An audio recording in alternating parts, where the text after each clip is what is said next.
Hello friends, welcome to Bloom kitchen Tamil. இந்த video நம்ம பார்க்க போகிற ரெசிபி அவல் உப்புமா.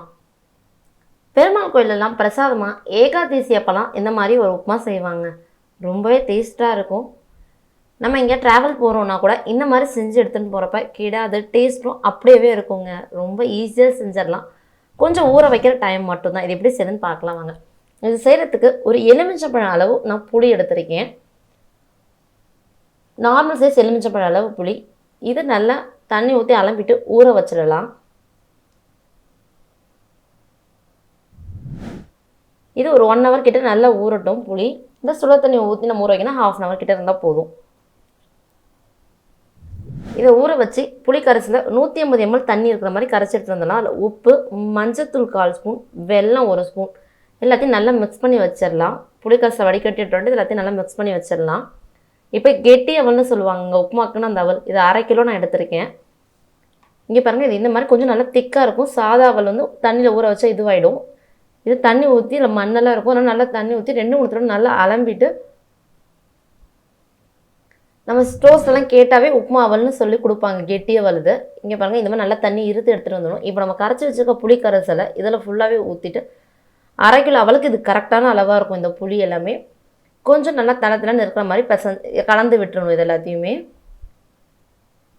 இங்கே பாருங்கள், இந்த மாதிரி கலந்துட்டு ஒரு 1 ஹவர், 1/2 ஹவர்லேருந்து 1 ஹவர், அதிகபட்சமாக 1 ஹவர் வரைக்கும் இதை ஊற வச்சிடலாம். 1 ஹவர் ஆகிடுச்சு. இங்கே பாருங்கள், நல்லா ஊறிடுச்சு. நம்ம வச்சதப்போ எப்படி இருந்துச்சு, இப்போ நல்லா ஊறிடுச்சு பாருங்கள். கொஞ்சம் கெட்டியாக இருக்கும். அமைக்க வச்சு இதை கொஞ்சம் ஊறினதுனால இந்த மாதிரி ஒரு பெரிய பாத்திரத்தில் இதை கொஞ்சமாக எடுத்து நம்ம எந்த அளவுக்கு செய்ய போகிறோமோ அந்த அளவுக்கு எடுத்துக்கலாங்க. எடுத்து நல்லா உதிர்த்து விட்டோம்னா இந்த மாதிரி தனித்தனியாக உதிர்ந்து வந்துடும். ஒன்றோடு ஒன்று சேராமல் நல்லா உதிர்ந்து வந்துடும். இங்கே பாருங்கள், ரொம்ப சாஃப்டாகவே இருக்கும். இது இந்த மாதிரி உதிர்ந்து வந்துடும். இப்போ ஒரு பேனை வச்சுட்டு 2 டேபிள் ஸ்பூன் ஆயில் எடுத்துக்கலாம். எண்ணெய் நல்லா சூடானதும் கடுகு 1/4 ஸ்பூன், உளுந்து 1/2 ஸ்பூன், கடலைப்பருப்பு 1 ஸ்பூன். இது நல்லா பொரிஞ்சதும், தாளிப்புக்கு நல்லா பொரிஞ்சதும் பச்சை மிளகாய் 4 காரத்துக்கு ஏற்றாப்புல நம்ம சேர்த்துக்கலாம். கருவேப்பிலை கொஞ்சம், பெருங்காயத்தூள் கொஞ்சம். நான் பாதி தான் கலக்க போகிறேன். அதனால் நான் 4 பச்சை மிளகாய் எடுத்திருக்கேன். இதுக்கு நம்ம இப்போ உதிர்த்து வச்சுருக்கேன் இந்த அவலை இதில் கலந்துடலாம். ஊற வச்சு உதிர்த்து வச்சுருக்கோம்ல, இந்த அவலை இதில் கலந்துடலாம். மீடியம் ஃப்ளேமில் வச்சுட்டு நல்லா கலந்து விட்டுருவோம்.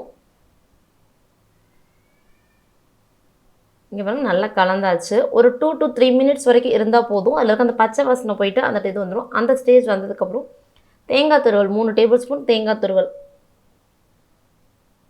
சேர்த்துடலாம்.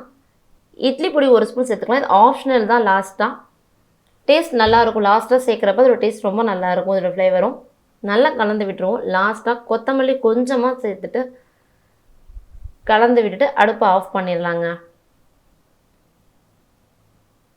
நம்ம ஊற வச்சுட்டா 1 டேயில் நம்ம எப்போ வேணால் எடுத்து இதை மாதிரி செஞ்சுக்கலாம். இங்கே வேணால் நம்ம அவல் உப்புமா ரெடி ஆகிடுச்சு. காலை பிரேக்ஃபாஸ்ட்டுக்கு, டின்னருக்கு இதை செய்யலாம்.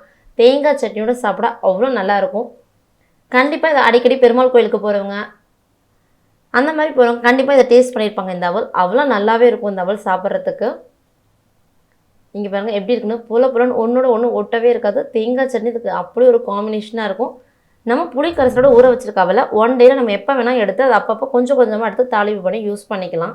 இந்த ரெசிபியை ட்ரை பண்ணி பாருங்கள். ட்ரை பண்ணிவிட்டு உங்களோட கமெண்ட்ஸ் எங்களுக்கு சொல்லுங்கள். தேங்க்ஸ் ஃபார் வாட்சிங்.